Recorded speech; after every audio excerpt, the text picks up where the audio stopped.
Hello everyone. Long time no see, except for the duck video this morning. Here I am. Where have I been? Working, drinking too much coffee, and various other stuff. Been spending a lot of time at my blog, link down in the below bar. All sorts of things. Pissing people off, but I usually do that. And watching the mind-numbing stupid go on. I sort of held off on videos about the Reason Rally partially because of that. Don't get me wrong, the Reason Rally was mostly good, but there are a few things I have issues with that I'm working on another video. I'm trying to keep it under 10 minutes. But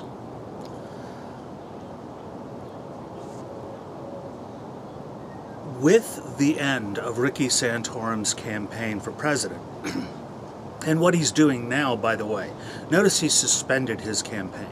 What this means is those delegates which have pledged to vote for him still are pledged to vote for him. So what he is now doing is, to put it gently, he is going to extort concessions from one or the other candidate in an attempt, probably Romney, in an attempt to impose his idea of what the presidency should be like upon the winning candidate. This is called democracy, by the way. Anyhow, the thing that's really hit me between the Reason Rally, some conversations are having, if you've been following my blog, some of the crazy conversations that have gone on that I've referred to there, is just how little we as individuals know about lots of things. We can become very knowledgeable about certain things, and if we hyper-specialize, we can become insanely knowledgeable about a very few things. And I have a feeling it's more about time and the amount you can learn in a given time frame, not just memorize, but become familiar with and incorporate enough to use at an intuitive level. For instance, there is a very, very big difference between sitting down and following a formal table, building a truth table, or trying to diagram Eric Hoven's question to Thunderfoot, which was, is it impossible for God to exist? Do you believe it is impossible for a God to exist? And to come to the conclusion that, well, the question is perfectly formed, but unlike what Thunderfoot said, which was that it was a malformed question, that the problem is that it's too vague. And going off about information theory is completely and totally irrelevant when you can just go, okay, define God. Let's whittle down your terms until you ask me a question that I can give a specific answer to. Because it is not possible, and by the way, you could also push it to define exist, if you're feeling like a dick. But really, these things come with practice, and these things come as you incorporate them into, shall we say, almost a pre-rational context. But that's neither here nor there. Sorry, allergies. The azaleas are blooming out in front of work, and it's like... Alright.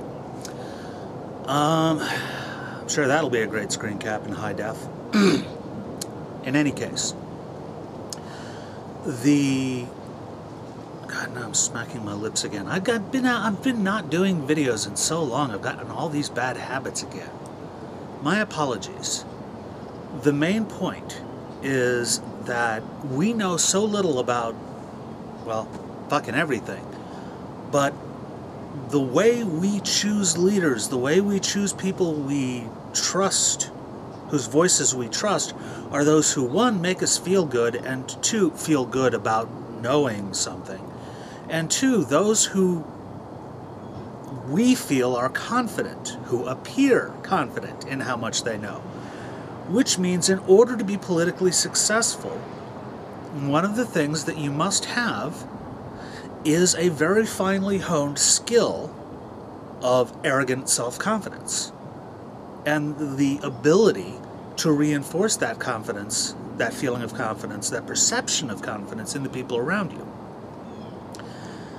And as far as for actual expertise in policy or things like that, well, maybe you can be like Clinton and be a policy wonk and still make stupid mistakes like NAFTA. Or maybe you can just hire the expertise as you need it, like Bush did. You know? And I'm not faulting, you know, it's not like we can, there is a limit to the amount of information we can take in. But our method of selecting people, the fact that Ricky Santorum made it to number 3 for the Republican nomination, the fact that, I mean, Paul was at number 4, he's now at number 3 because Ricky stepped out, but let's get real. Ricky totally beat it. Actually, Ricky made it to number 2. He was second.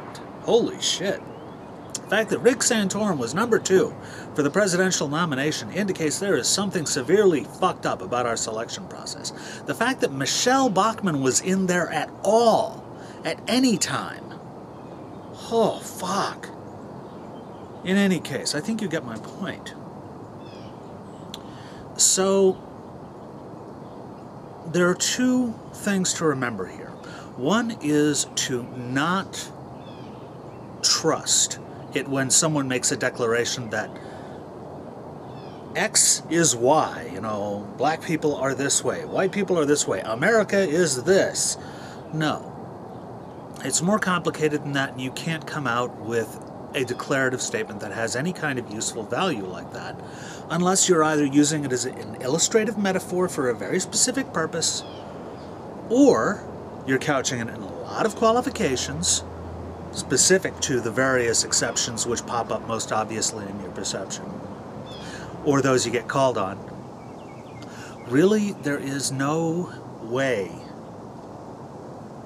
to make an informed decision about anything.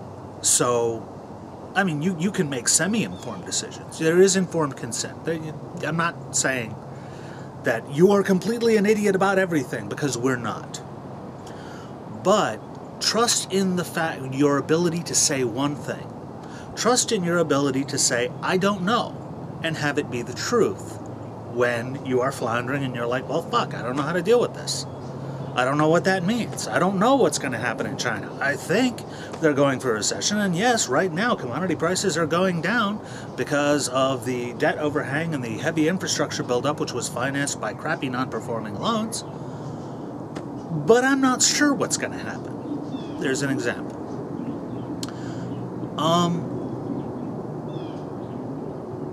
To go beyond that,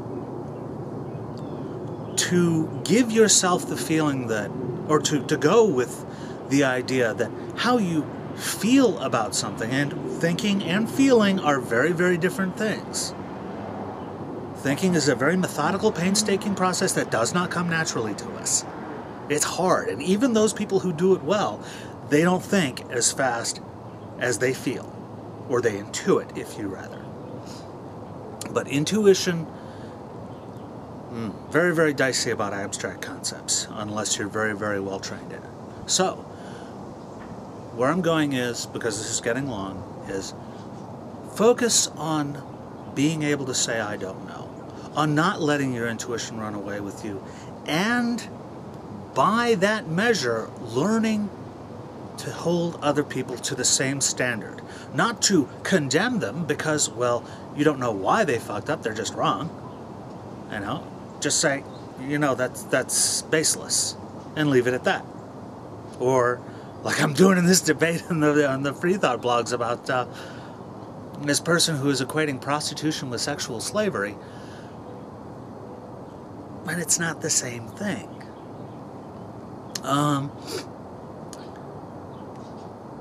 You say, no, this specific statement, you did this. Can you justify doing that? And if so, on what grounds?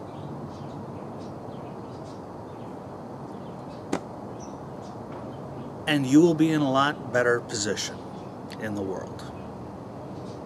Given how fucked up we all are, I'm not certain it'll be a huge difference practically. But the more of us that do this, that try and focus on being okay with admitting ignorance and mocking the shit out of those people whose e-peens can't stand the idea of saying, I don't know, the better off we'll be. And I'm happy to say most of my commenters already are into that idea, of which I'm very appreciative. Thank you for your time and attention, and I hope to see you again soon. Again, I will be posting every day, every other day at my blog, and feel free to rant at me there too.